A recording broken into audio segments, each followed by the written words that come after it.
Go for Okay, it. so let's start. Hi, good afternoon. My name is Whitney Jones. I'm joining you from Rosebud, South Dakota, where we can finally see some sunshine. It's been raining for 3 days, almost built an ark. Okay, thank you very much, Whitney. So again, hello, everybody. This is Agnes Adakai, and I'm the director of the Circle of Indigenous Empowerment here at the Sonoran Center for Excellence in Disabilities at the University of Arizona. And so thank you for joining us today for our webinar. Today's webinar is the Oyáte Circle, ALFA Camps, Pre-ETS for Youth with Disabilities in South Dakota Tribal Nations. So before we get started, there's a few housekeeping items to go over. Is to remember to keep yourselves muted during the webinar. And there is captioning available for those who need captioning. And then also the recording will be available for folks who registered, and so those will be sent out as well. And if you have any questions during the presentation, our presenter said that they would answer some of the questions you may have. Those will be, you can post your questions in the chat box. So here at the University of Arizona, we are on the lands of both the Tohono O'odham and Uemi Yaqui communities. So we like to acknowledge that we are on the lands and territories of people. Arizona is also home to 22 federally recognized tribes. And we strive to build sustainable relationships with sovereign Native nations and Indigenous communities through educational offerings, partnerships, and community service. So again, I will hand over our presentation to our two speakers. It'll be Jim Warne and Whitney Jones, and they will introduce themselves and start the presentation. So I hand it off to you, Jim. Well, thank you so much, Agnes, and it's a pleasure to be working with you again. And for some new news, I'm actually moving back to Arizona from San Diego after 37 years as a beach bum Lakota, I like to say. But San Diego has been very good to me over the years because, as many of you know, I worked for 22 years at San Diego State University after I earned my master's degree there, and was able to create some pretty cool programs focusing on tribal vocational rehabilitation personnel, in particular our Pet Air Certificate program and our Circle for American Indian Rehabilitation and Education. Those are various programs that I was able to help create over at San Diego State University and kind of indigenize the approach to our Pet Air program. It was based on our PET-RA, Post-Employment Training Rehab Administration, and then I called it Pet Air, American Indian Rehabilitation. So I can see a couple of my former students on, so hello to you, my Pet Air survivors, I like to say. But that was a wonderful program that was defunded by the feds years ago, but did produce a significant amount of tribal members that got an opportunity not only to earn their certificate, but move on into masters, not only at San Diego State, but other colleges transferring those units. So it's something I hope to reestablish someday in some capacity and let someone younger take that over and run that for the next generation of tribal voc rehab professionals. So with that, I thought I had retired from academia in 2015, but fortunately I crossed paths with the Center for Disabilities, which is at the School of Medicine at the University of South Dakota. My homelands is actually South Dakota, Pine Ridge. I'm a Ridger, Oglala Lakota. And my Lakota name is Tushunga Okonhwachakte, and my American name is Jimmy Warne. So this is something where I like to be able to kind of set the table on where I'm coming from and what my perspectives are as now an official elder, I guess. I'm 60 and I got enough gray hair to represent, so I guess I'm no longer in training. And, you know, I have a new role, I feel, a responsibility, particularly after losing my mom recently, it's given me a new position in the family as well and new responsibilities. And I feel that with my extended family, with my tribal members back home, but all Indigenous people in terms of those responsibilities that we all share. So when you get a chance, Agnes is going to help monitor the chat, and on occasion we'll go ahead and answer some of those questions that may be addressing the information that we're talking about, Whitney and I. And so what's been cool about being able to work back in my homelands is having the opportunity to go home and work with my people in the Oceti Shakoi, which is the 7 council fires, the people of the 7 council fires, which is the Lakota, Nakota, and Dakota. So Whitney is Shichongu Lakota. I am Oglala Lakota, and we're neighboring reservations as well to our borders actually touch in South Dakota. But as a result of crossing paths with and presenting one of my films at the summit, Disability Summit, they offered me an opportunity to create another indigenized program for the USD, for the University Centers for Developmental Disabilities. It's a national funded organization, which is also at risk, unfortunately, under the current administration.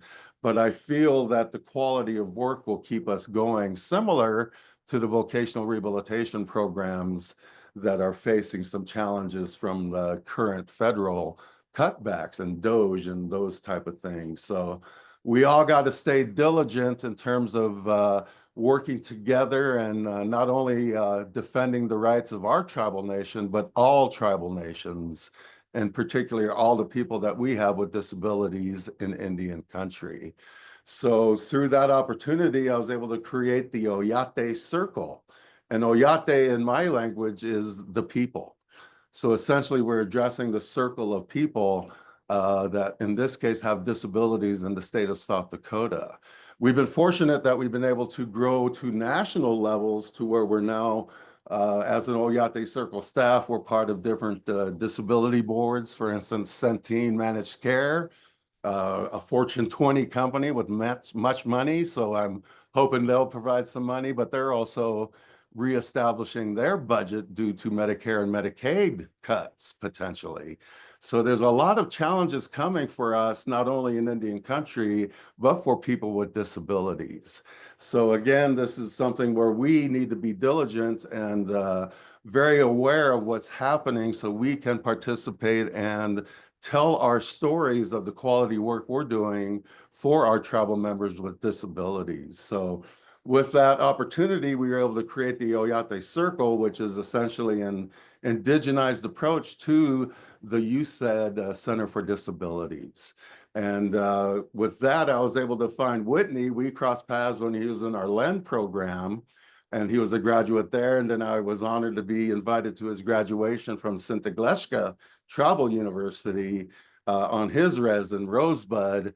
And so I was able to get him to be able to work with our Oyáte Circle and res hop and do the work that we need out there to gain more people and serve more people with disabilities. So Whitney, if you wouldn't mind introducing yourself again and just kind of how you see the efforts of the Oyáte Circle, in particular with our youth and the ALFA Camps.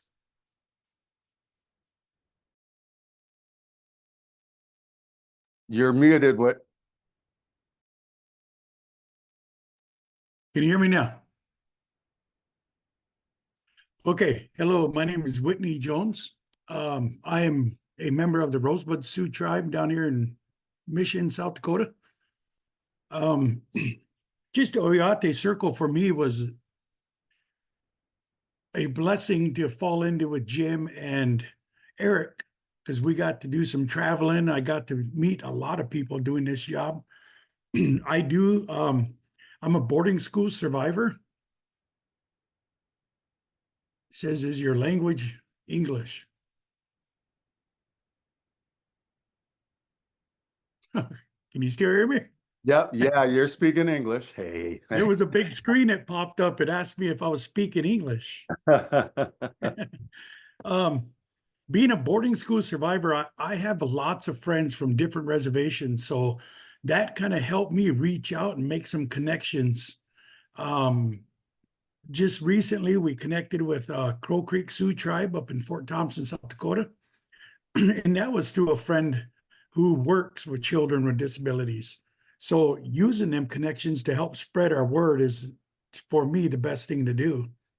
You know, meeting others that I didn't know that were in the field that live close by. I met some people here at home I didn't even know that worked in this field, because I worked in a school as a school counselor. I was kind of hidden away during the days. I never really got to get out. So this job really helps me get around. So, you know, it's just, like I said, it's a blessing for me to get involved with this and help in any way I can. Well, it's awesome that we did cross paths, and Whitney is, you know, he has the res cred, as I like to say, in terms of he lives on his res and he knows the issues that the people are dealing with, and, you know, just the reality of living in our communities that may be different than in urban city America. So those are some of the things I feel that tribal vocational rehab, as well as other tribally focused programs like our centers that we are creating, know what Indian country is and some of those unique challenges as sovereign nations. Right now, we're being lumped in with the DEI. I know that's a bad word, but we are not part of DEI. We are members of sovereign nations. So we're not minorities in America. We are tribal members of sovereign nations that have a unique government to government relationship that's stated in the Constitution 3 times. So that's why we generally have to go to the Supreme Court with originalist Supreme Court judges to remind the federal government that we're not just minorities, that we are members of tribal nations. So I anticipate even more Supreme Court cases coming our way because of how we've been lumped in to many of the DEI type of approach. And what we're doing is discussing tribal nations and sovereign nations that have a right, and the federal government a responsibility to provide some of these services. Yet all of us know in Indian country, many of those services are provided at, you know, at underfunded levels.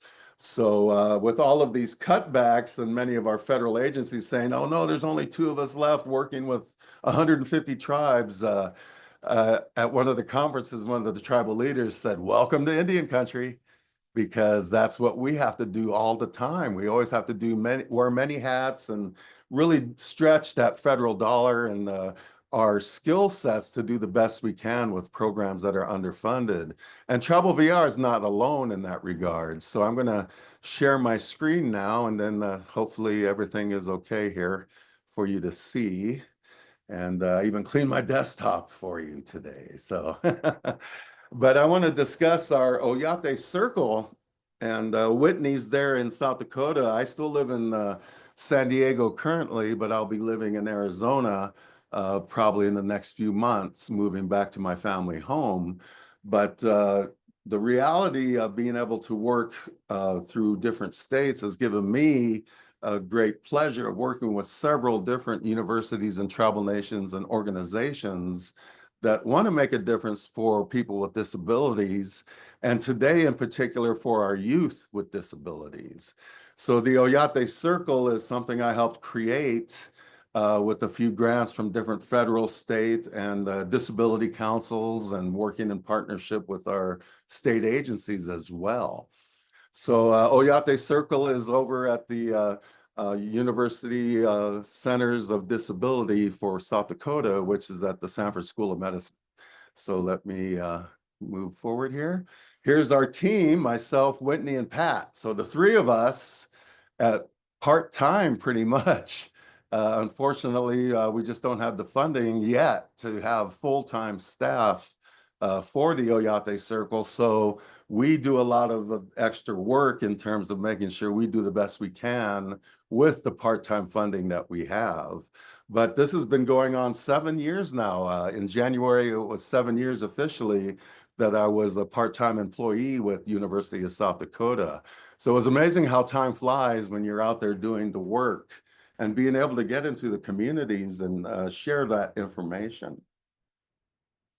With the Oyate Circle, I purposely named it Oyate Circle, and then we addressed that we're from the university. That's something I commonly do, is let's focus on the tribal perspective and then bring in the university perspective and see how we can blend those two together. So this initially with our people, particularly we have a lot of language speakers with our tribal nations, so they know Oyate. They know that language aspect, and then they're curious, oh, what is this all about? Then we can kind of explain what we do and some of the programs, as you see here, and partnerships that we've developed over the years with various agencies regarding advocacy and leadership for families, our connection with community-based transition partnership, which is something that helps us with our transition programs as well. In South Dakota, and our efforts to try to get more of those services to the 9 reservations in South Dakota. It's a pleasure to be here with the Circle of Indigenous Empowerment. I was asked to help create this program as well. And so you see that I like Circle because all my programs have the circle in there. But here is something that is now similar to the Oyate Circle, but geared for Arizona tribal nations.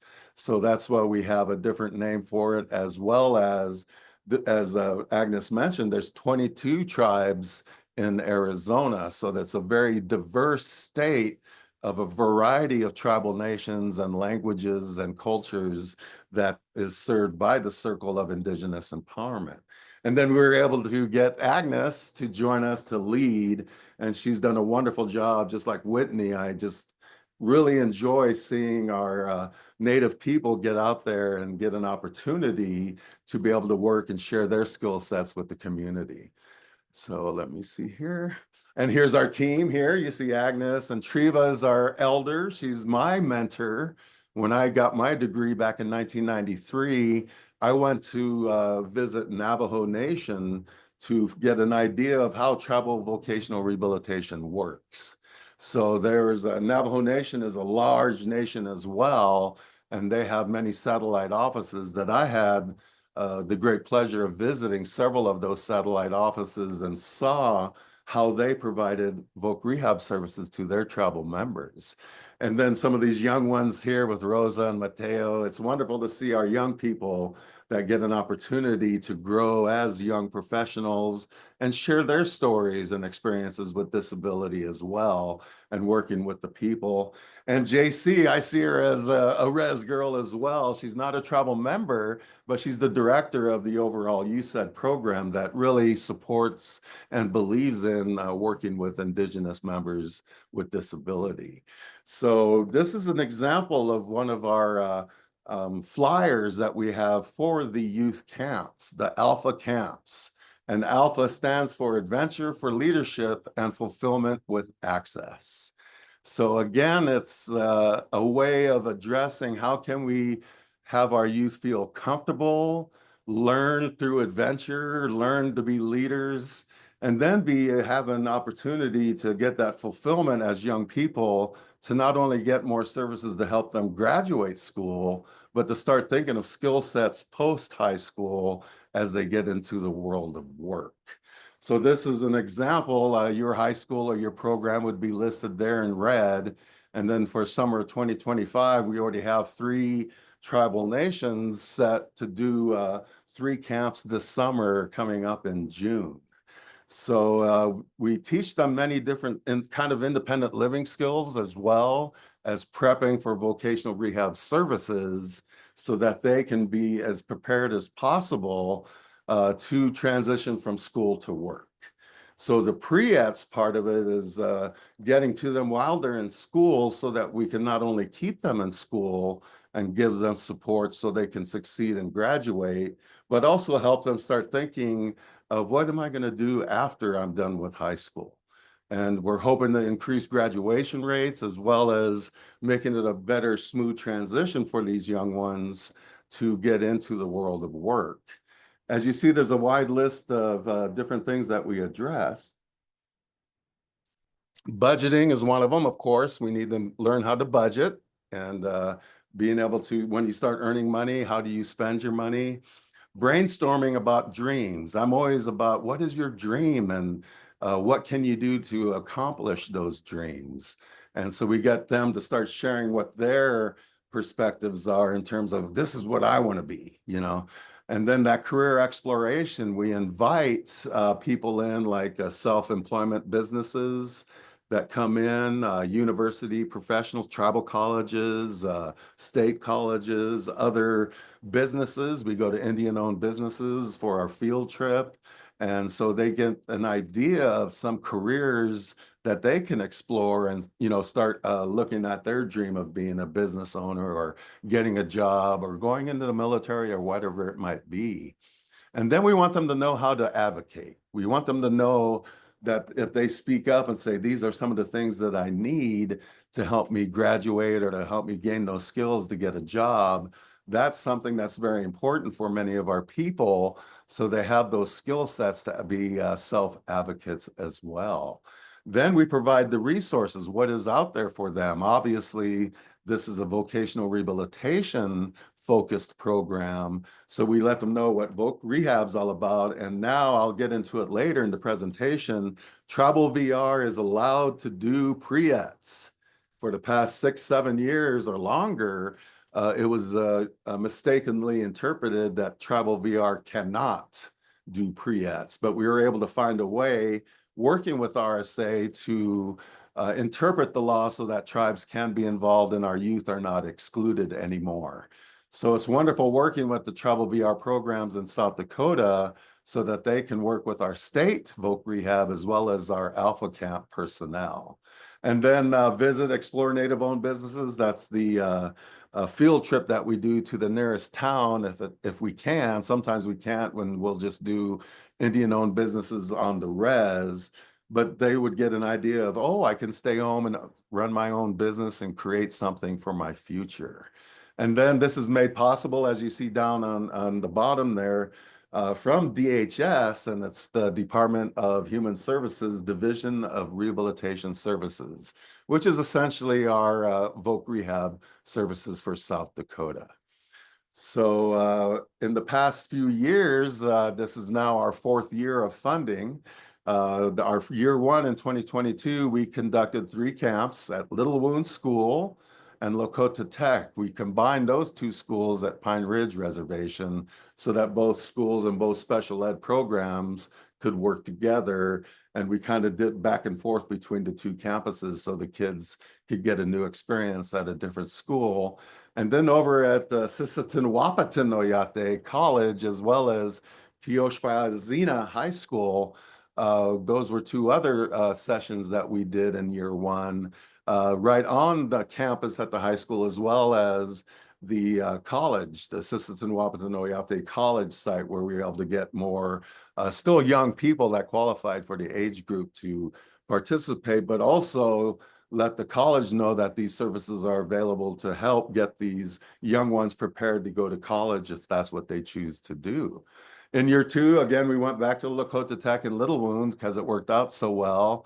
And then we were able to start a new one over in Whitney's country at Rosebud at Todd County High School, working with Sinte Gleska University when at the time the Rosebud Tribal VR, their Voc Rehab was under the university. Now they're under the tribe. So they have some other abilities to be able to do things working under the tribe that they did not under the university. And then we made it over to Flandreau Santee, over East River in South Dakota, and working with their education department and provided an ALFA camp there as well. So this year we have, again, Lakota Tech, we're hoping can join us. But at this time, there's a scheduling conflict because we're at Little Wound School for the week. And if funding allows, we'll do another camp if we can for Lakota Tech if they cannot join us during our next year. So these are the camps that we have planned coming up in 2025. And then sorry, I forgot this slide. This was last year where we were at Lakota Tech once again. Little Wound and Martin joined us. So we got another school that joined the ALFA campers there. And then Todd County, we were able to get that going and grow. And it was wonderful working with them because the SPED director really did a great job of not only incorporating the Pre-ETS, but kind of expanding what they wanted from their SPED program. And that's something that we do with this program is we have the Pre-ETS obligation that we have to do as a program, as a grant, but under Voc Rehab Services, this is kind of how we explain what Voc Rehab is. The old joke, VR isn't vehicle repair, you know, it's not virtual reality, it's vocational rehabilitation. And that's what we're trying to make sure that our community members are aware that tribal and state VR is available to help them not only get through high school, but prepare them for work post high school. So I really like Voc Rehab, and big shout out to you, Voc Rehab personnel, because you are embodying the empowerment aspect of disabilities. And you're empowering people to have the skills to go get that work and have those skills to be able to get that work that's out there. So again, the Voc Rehab for your students who is eligible for VR services in this case. So working age is 14. So in general with labor law, we have to address that 14 is the youngest that we can work with. And then hopefully we can still provide some ideas with our special ed or just general high school information about what they can be looking for in case there is some disability challenges for some of their students pre-14. But we have to wait for them to be 14 to be eligible for our services in a legal capacity. So they must have a permanent documented disability. And again, for many of you, all of our tribal nations, none of our indigenous languages have a term or word for disability. So it's a circumstance, you know, that's why we name our programs, you know, finds their way for our youth versus just youth transition. It's more of an explanation of that situation, which the American language has incorporated to call disability. So eligibility, again, is SSI and SSDI benefits is eligible for Voc Rehab. So if you have any of those benefits, you are eligible for VR right now. And then have that desire to work because this is a employment outcome program. It's not another one of the many programs that are not based on work outcome. It's not just an entitlement, but it's a opportunity to gain skills so that you do not have to survive on entitlements. You can have the ability to start your own business or have skill sets to get a job on or off the reservation. So again, you need the supports to be successful at work. So again, just because if you have a disability doesn't mean you're necessarily eligible. It has to be an impediment to your ability to work. Now, in most cases, disability is an impediment, but in some cases, it is not.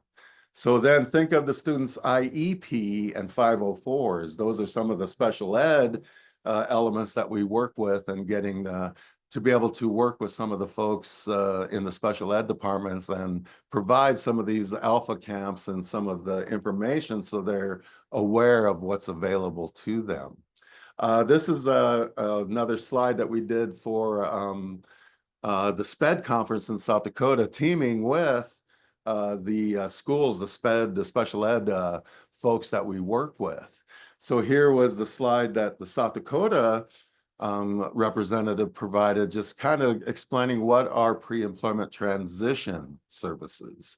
So those transition elements and pre-ETS is what we're helping for is getting a smooth transition from graduation to either continuing ed or a job. So again, it's the path to explore. We do kind of that job exploration. What are your dream jobs? What would you like to do? Looking at the local community reality. Unfortunately, what the reality for most of our tribes is there's not much work available. Most of our work is in either our government systems or our grant programs that we bring in. But there are some tribes that do have businesses available where they can work for local Indian and non-Indian owned businesses as well. And then, of course, career fairs and exploring logical employment availability and workplace tours, as I said, is something that we do and incorporate in our work. Whitney, am I missing anything in that area that you'd like to add to? Sorry to put you on the spot. I don't see if you're there now. I guess I'm doing okay. Yeah, I was looking for my charger. Sorry about that. Oh, no worries. Okay. Yeah, we need to keep you powered up. So again, with work readiness, again, we go with E-Track and Let's Talk Work. These are different kind of approaches that South Dakota has in getting a track to employment. The soft skills development, mock interviews, you know, we do a lot of the resume development. For Little Wound, they're going to do a portfolio and develop their resume and some job skills and some ideas there. So they have an actual product that they can take with them afterwards. Not all do the portfolio, like for instance, we did a video where the kids were able to make an impressive video regarding the importance of voting and being involved, not only in tribal politics, but national and state politics as well, because those votes matter in terms of services for people with disabilities and Indian country. And then self-advocacy, again, as I said, we want to give them those skills to be confident to be able to advocate and identify some of those things that they need. Some of the kids are very shy and, you know, would be embarrassed in asking for any accommodation or any type of support with their IEP and be involved in their IEP, because in Voc Rehab with our IPE, Individualized Plan for Employment, we want them to be advocating and telling us what is it that they want to do for work. And then, of course, transportation is always a challenge, particularly for our folks in disabilities that may need wheelchair accessible transportation. Many of our tribal communities have limited accessible vans or trucks that can provide access for many people. Then we go into the post-secondary. Catch the Wave is something that the state does in South Dakota. And it's funny, Catch the Wave, it's very ocean-like, but in South Dakota. But what they want is them to catch that wave towards employment. You know, get in the wave and move forward with those options and going into technical colleges or universities, tribal colleges, other training formats through Tribal VR or state. Then we take them on campus visits as well and college fairs if there's availability. You know, of course, there's major research in terms of what do they want to do in terms of their job and how their disability may impact their ability to get that job. And then the 18 to 21 transition program opportunities is for our kids that are done with school and are trying to transition into the world of work or continuing ed. Then with the work experience, project skills, the project search, all of these elements are included along with summer employment. Many of our kids have summer jobs and then they get allowances to join our ALFA camp. And then we get them back to work, sometimes giving them a ride back to work so they can continue not only learning about the ALFA camp information, but they're also demonstrating that they want to work with their summer jobs or internship, as well as job shadowing and volunteering is very key for people working with getting job skills and being in the community, because often some of these young ones volunteering, someone sees their work ethic and they get offered a job as a result. So you can see this at the DHS.gov with the South Dakota Department of Rehabilitation. So again, what are pre-ETS, you know, and why have tribes not been able to participate in pre-ETS for so long? But pre-employment transition services are short-term VR services for students with disabilities. Again, in that 14 to 22 range. And it helps them prepare for education, training, and employment. So again, I kind of addressed this already with the prior slide, but this is the actual definition of pre-ETS that comes from some of the legal languages, if you will, with the Rehab Act and other state agencies. But basically, it's just let's support and get these students that support so they have that skill development to transition into adult life. So here's some of the service areas and the counties in South Dakota that vocational rehab, this is the vocational rehab map so that it identifies some of our reservation communities are in multiple counties, so they have to work with 2 or 3 tribal VR, or excuse me, state VR offices. And that's okay because that just gives more options with more state VR counselors. And hopefully they have a good relationship with the state so they can work together. With the tribes, we have 6 tribes with Tribal VR, but 3 of our tribes do not have Tribal VR. So that's something where we want to work with those other tribes to ensure they're getting VR services from the state since they don't have a Tribal VR on their tribal nation. And then I'm going pretty fast. Is there any questions or comments yet before I move on? Yes, there is a question from Rachel Allen in Oklahoma. Hey, Rachel, how are you? So her question is, if a tribal VR program wanted to host something similar, is your program available to be contracted to help with that? And they have, I think, 10 tribal VRs in the state of Oklahoma, and 4 to 5 are close together. You know what? That's an awesome opportunity. And let's talk because this is something where I tried to get more funding because there's more interest for the South Dakota reses. And South Dakota, the state, fortunately, is spending their full 15%. So thanks for this question, Rachel, because it leads into where each state voc rehab program is required to spend 15% of their dollars they get from the feds on youth with disabilities, on pre-ETS transition.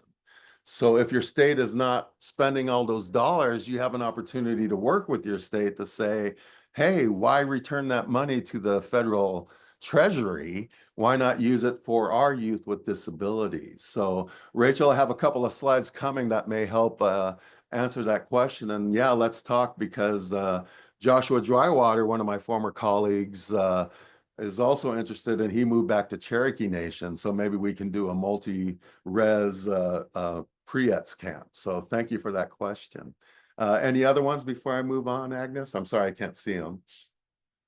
Okay, Tom says in Arizona, can tribal VR and state VR have dual authorizations? Dual authorizations. And then again, that's with the requirement that RSA has is that we must work together as state and tribal VR. So it's somewhat dual, but it is in one partnership in terms of identifying that they can provide those pre-ETS services. Am I answering that question correctly, I hope? Follow up, Tom, if you can, and make sure that I'm addressing that adequately. He says yes. Oh, wonderful. All right. So I get a gold star on that one. Hey. So here you see Sisseton-Wahpeton-Oyate Tribal College, and that's a beautiful building that they have. And then we have a 638 hospital. You know, our self-determination as tribal nations, we now have a hospital that can access third-party billing in Rapid City. So we did a session with them so that we could serve our tribal members in the urban area of Rapid City. So, and then over at Thunder Valley is another, over at Pine Ridge is an organization that is providing housing opportunities as well as some accessible housing. Not enough in my opinion, but I keep reminding them to remember our elders and our folks with disabilities that need access to these areas. So we get to go to a lot of nice places throughout South Dakota to provide these trainings and develop new partnerships with those folks to better serve our young ones with disabilities in this particular case. So the ALFA, again, I explained, was Adventure for Leadership and Fulfillment with Access. Essentially what we want is to, you know, have a good week of fun, but a lot of work associated with it.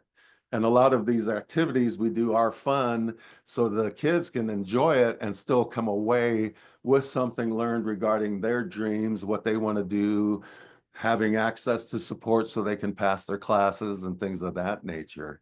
So we gather for a week, and it varies per, sometimes some of them want them early if it's a summer school situation. Some of them want them as an afternoon activity in the early evening. We do what we can to accommodate that particular tribal nation that we work with.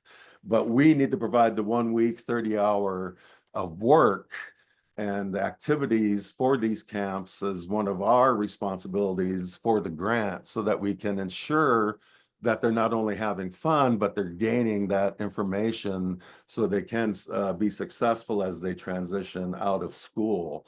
We have such a high dropout rate at many of our schools. I feel it's very essential for these camps to help these kids get that support from voc rehab and special ed and other tutoring and support programs, so they can graduate and fulfill that dream of employment. So here's just a few examples. I'm going to have more pictures coming up, but this is just a few of the other places.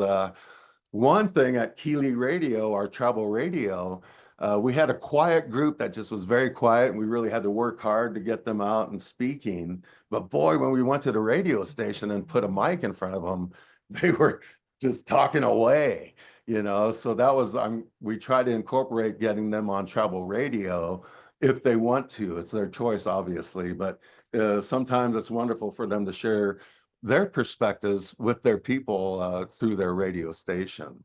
And then we're out there.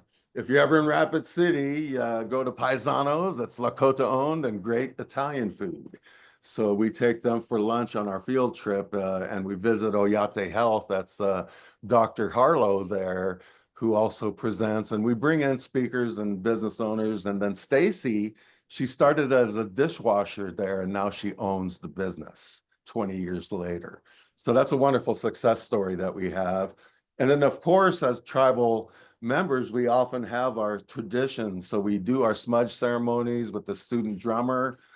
Some of the kids sing and drum themselves, which is wonderful to have that tradition, that culture, so they can still stay who they are as tribal members, these young people, and be proud of that, but also learn the skills of being successful in potentially non-Indian surroundings. And Oye Luta Okichie Center in Rapid City is a center that supports people in Rapid City in recovery to get sober, not only get sober, but gain job skills. So it's a perfect place to visit there as well on our field trip. And then the voting, I noted these kids made a wonderful video that I edited, and addressing the importance of voting. We had tribal leaders that were running for office, and 2 of them came and talked to our kids directly, and our kids developed questions for those tribal leaders on their concerns as young people with disabilities. So these are kind of really cool things that I like in terms of, you know, just the uniqueness of each tribe and each camp, that we try to be as flexible as we can to address what their needs are. So Whitney, again, am I missing anything here? No, I'm just following along. You're doing good. All right, Whit. ALFA Camps, again, 2024 Pine Ridge. We had schools, 3 high schools and students from all 3 high schools. So what's cool, even though the funding we can't expand right now, it's maxed out at the state agency because they're spending their full 15%. We got to get creative on how we can get more kids to these camps, but we only have a certain amount of money, and eventually we're going to have to start refusing tribes, which is going to be terrible. But I'm hoping to expand it somehow with other funding so that this could be a year-round effort working with our special ed and our tribal voc rehab personnel.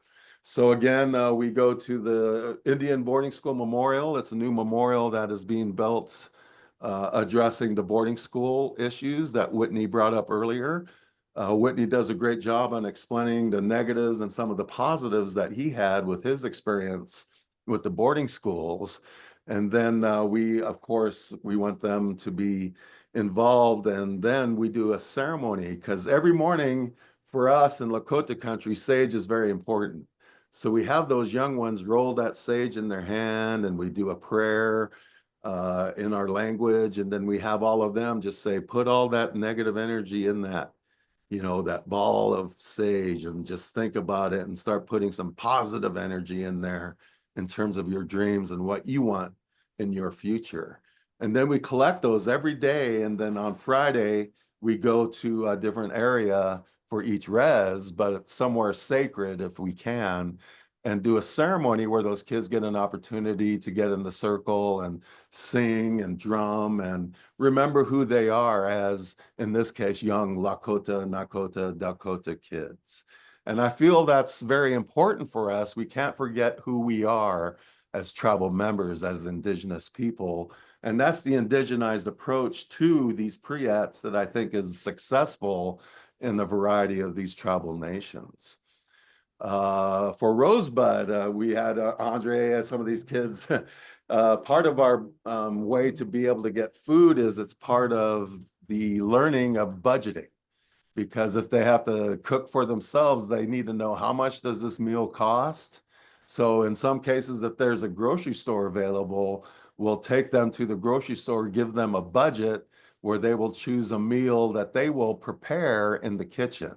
Because we always try to have a facility with a kitchen, not only to feed the kids, but teach them work skills. We'll bring in vendors that identify what they need to do to get licenses to be food vendors. And so we try to hire tribal businesses to do that. So many voc rehab programs have self-employment businesses that provide food, and we're able to get them as vendors as well. And, support not only our kids at camp, but utilizing some of those Indian-owned businesses to not only share their information, but showcase how the young ones can learn what it is to prepare for work. And then they had to honor the Youth Day, and then the voting was very important because the election was happening the week after ALFA Camp, and we wanted to make sure they knew the importance of being involved in the community, and your vote matters when it comes to potential funding for school and other options like Tribal Voc Rehab and these ALFA Camps. So again, they did a great job on the video. If anyone wants that, email me and I can send you a copy. The Oyáte Circle, example of other trainings. So we had many different things that we've been contracted to do with different organizations. And that was very effective, disability awareness trainings, just getting out there. And then we did a contract with first responder trainings with Niagara University's first responder disability program. So we teamed up with them and worked with our police departments and identifying disability challenges for many police departments. Oyáte Health Fatherhood, South Dakota SPED Conference. We were just there a couple months ago. The Conference of Developmental Disabilities. We try to be present and have our Oyáte Circle table there so that when folks come up, they're going, oh, wow, this is different. It's an Indian program. What's going on? We even built a sweat lodge in one case to not only address our traditions and our culture and ceremony, but also skills of contracting and building things. So again, it's an indigenized approach to how can we make this a great experience for the kids and get exposure to all these different options out there that may be for them and available. So Oyáte Circle partners, ally building. I always like to say my non-Indian allies as well as other tribes, because we got to work together as Indigenous nations. As I said, it's more important than ever that we work as partners, as tribal nations. But you see a wealth of different programs that we try to include and reach out to. And who knows, maybe Rachel and I, we can work together and do something in Oklahoma. That would be wonderful to be able to do something like that for the kids there. Here's our team once again, and you can reach us at the end of my PowerPoint. I'll have our emails and phone numbers, but it's great to be able to work with us. And Pat has been great. She's full-time at the University of South Dakota Center for Disabilities, and she's part-time with our Oyáte Circle events, and she is key to the success of our program in terms of the logistics and keeping us online, Whitney and I as well, to make sure that we address everything we need for the grant. So it's good to have quality staff over at our Center for Disabilities that also value doing better work for Indian country. Over in Virginia, we work with Virginia Tribal Education Consortium, and VTech is what they call themselves. And they used to have an Indigenous Initiatives program that we helped develop, but suddenly when the new administration arrived, they fired all the Indian people and eliminated all of our webinars, but I have them. So I'm going to share a little piece of the webinar that we did with RSA. And many of you Tribal Voc Rehab folks will recognize August Martin. And then Marie Strahan, she's retired now, but still an advocate for us in the world of Social Security. My buddy Anthony Riley, a buddy of mine, is over in workforce development and the interior. And then, of course, I was moderating this one. So I'm going to go to before I go to the video, let's see if there's any questions that I need to answer before I share my video. Yes. So okay. this is Agnes. There is one question from Michael. How do you promote Pre-ETS to families to let them know the value of the program for their children and kids? And are there many providers that provide Pre-ETS, and are they rated on the quality of the services provided? Well, rated on quality of services, when they report as to the federal agency or the state, they have to say, how many people did you get employed? You know, the reality of Voc Rehab is from a congressional perspective, they're going, how many taxpayers did you produce? And none of us are in the work to produce taxpayers. We're here to help our people get those skills so they can be self-sufficient. But the reality of the current climate in DC is I'm encouraging all of our Voc Rehab personnel to showcase how we are producing taxpayers. We are adding into the economy. We're not taking out. And for every $1 spent in Voc Rehab comes back $8 in the economy. And the states are very good at showcasing that. And we need to do that as well for our Tribal VR programs, identifying, look at all the people we're putting to work and paying taxes and getting off the entitlement programs and into paying into the system. I know that's not why we're in it, but for survival at the moment, I would suggest you add that to your advocacy, that we are putting people to work. We are helping these kids, you know, they're not going to rely on, you know, welfare after high school. They're going to graduate and have the skills to go and work. So that's a great question. We need to showcase that from the federal side, but when we work with the parents, we're not going to say taxpayer. We're going to say here for your youth that has some challenges that in this case they call disabilities in the American language, but it's only circumstance from our perspective. We all have a circumstance. We all have a disability of some sort. You know, it may not qualify under services, but again, some of those elements that we have in terms of circumstances that do qualify us for quote unquote disability services. So that's something that I feel is a way to get to the parents so they trust us, because you know, it's a big ask for their, you know, for parents to give their kids to us for a week and trust that we're going to do good things for them. So that's when we team up with the special ed teachers or with the Voc Rehab counselor to identify that this is an opportunity that is based in our culture, but the outcome is skill development and education and options, not only for the kid, but for the parents, so they can help advocate for their children. And then we invite parents to come in and watch their presentations if they are able to join us. So hopefully I was able to address that adequately. Yes, and then Rachel asked, can you please share the source for that 1 to 8 return on investment if you have it? Oh, geez, that's years ago, Rachel. I'll see if I can find it. I'm sure they have new data, but I remember when we were working with CSAVR, remember those days when we really had great partnerships with CSAVR? Steve Wooderson's still the lead of CSAVR, so I hope KNR and CSAVR can still do some things together like we used to 20 years ago. But Steve's been there many years and he still believes in the partnership with Tribal VR. So hopefully we can encourage more representation at CSAVR and vice versa so that we can grow those partnerships with our state agencies. So again, I'll see if I can find that, Rachel. Oh, you gave me some homework. You're paying me back. Hey, Rachel's one of my former STAR students. So hopefully I've answered that. And then of course you'll have my contact so you can get to that. But I'm going to share the video that was made. I hope here we go. And let's see if you can hear this. Let me get to full screen if I can. And this was from our webinar addressing RSA pre-ETS. I want to introduce Jim Warne to moderate our discussion on program and organization development for Indian country.